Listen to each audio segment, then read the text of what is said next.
How you doing, YouTube? Matt with Massive Beer Reviews back with yet another review. And today we're going to be doing a 21st Amendment beer in the form of their Monk's Blood. This beer I've had before, but it's been a really, really long time since I had it, so I do not remember anything about it. I think it's been like 3 years since I've had it. For some reason I don't know if I don't remember if I loved it or hated it or whatever. Anyway, I just remember having it because I was like, wow, I cannot believe I'm drinking a Belgian Belgian style beer out of a can. It was like one of the weirdest things. It's probably when this first hit this area a few years ago, like I said. So, went to a local to-go place and they had this accidentally in the mix of six sections. Typically, in this area about $14-15 for a 4-pack, and it was in the mix of six for $12 thing. So I threw a bunch of them in there and figured, why the hell not review it since I haven't reviewed it. So yeah, like I said, it is Monk's Blood from 21st Amendment Brewing. As far as what it says on the can, it says that exactly. And down here it says Belgian style dark ale brewed with cinnamon, vanilla, oak chips, and dried figs. Now, there is written around this a huge story, and I'm usually going to read every word of what's written on all the beers I review. It's written in such a font that I can't even make out half of the words, or if I did try to read them out, I would just stutter over every word, so I'm going to skip that part. If you ever want to read about it, look it up online. And other than that, 8.3% alcohol. It's nice. And that's about it.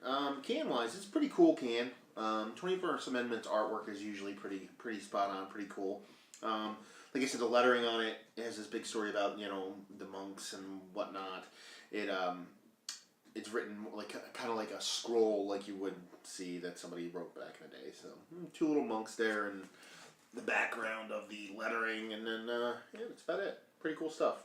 So, but like I said, 21st Amendment's branding is usually spot on, so I'm a fan. So let's see what this has to offer. Let's see.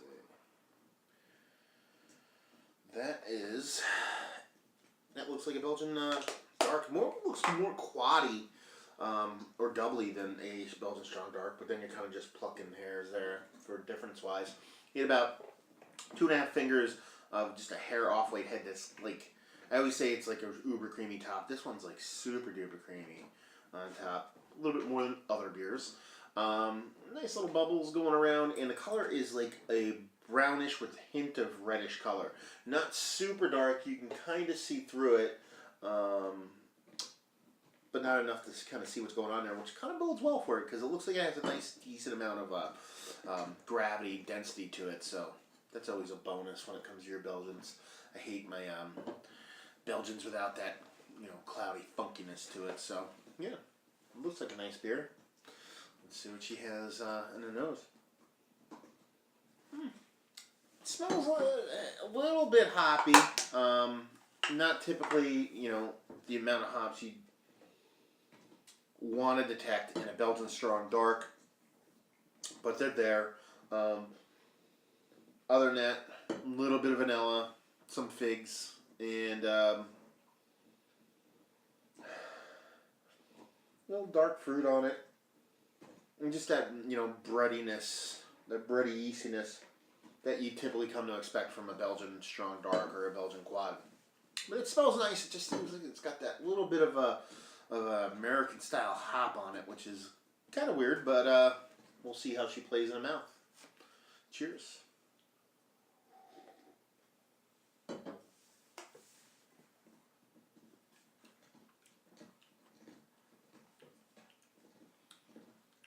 It's alright.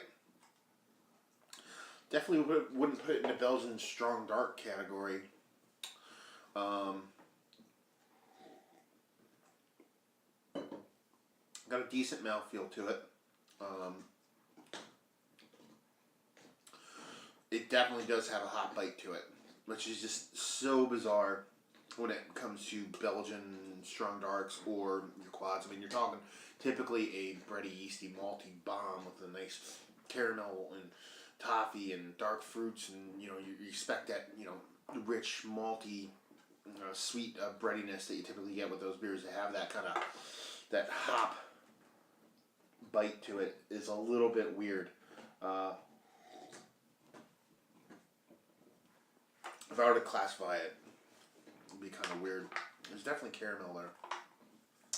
I'd almost call it a Belgian style IPA, double Belgian style IPA, to where it's like their kind of IPA, which is usually not too hoppy, but there's a tiny bit of hops to it. Kind of just dialed up malt wise, dialed up hop wise. So it's really just a weird beer to drink. It's not a bad beer.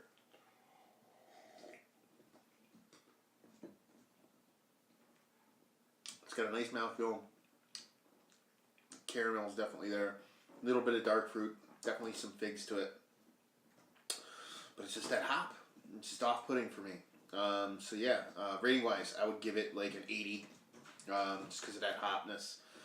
It's not a bad beer, but when you're expecting a Belgian Strong Dark and that kind of is there, it just kind of throws you off. So it's not a bad beer. It's just a little bit weird for the style. And cost-wise, like I said, it's typically around like $14, $15 for a 4-pack. Value-wise, I'd probably give it like a 5. It's not cheap, it's not expensive, and it's not a super stellar beer, so throw it in the 5 range. And availability, I can typically get it whenever I want, so I'm going to give availability of an 8. So yeah, 80 overall, middle of the road on value, and high in the availability scale.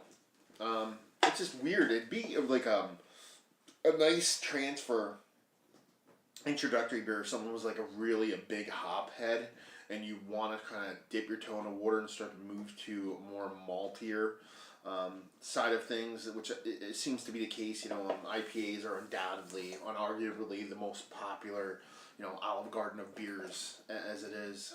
Just so many people drink them just because it's the cliche or the popular thing to do.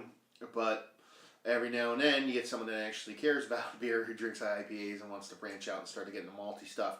If they don't want that shock of just jumping right into heavy maltier stuff, it'd definitely be a nice little bridge to that with that little bit of hopness to it. That and American barley wines, usually this and American barley wines what I would suggest people going from hoppy to malty would probably be their best gateway beers. But if you're, if you want to try, I don't know, if you like Belgian beers but you wish they had more hops, so it'd be worth giving a whirl. And, if you find it mismarked in a mix of 6, might pick one up just to see what it's all about. So, yeah. 21st Amendment, Monk's Blood. Not what I expected, but overall not a horrible beer. And yeah, it's another review in the books. So hopefully you guys enjoyed our review. If you did or you didn't or somewhere in between, please leave a comment in the comment section below. And yeah, if you'd like to check us out anywhere else on the internet, you can on Facebook, Twitter, and Instagram at Massive Beers. We're way more active on Instagram, so if you're going to check us out anywhere, check us out there. And yeah, another one down. So hopefully you guys enjoyed our review. Hopefully you're enjoying a good beer. And hopefully see you next time. Cheers.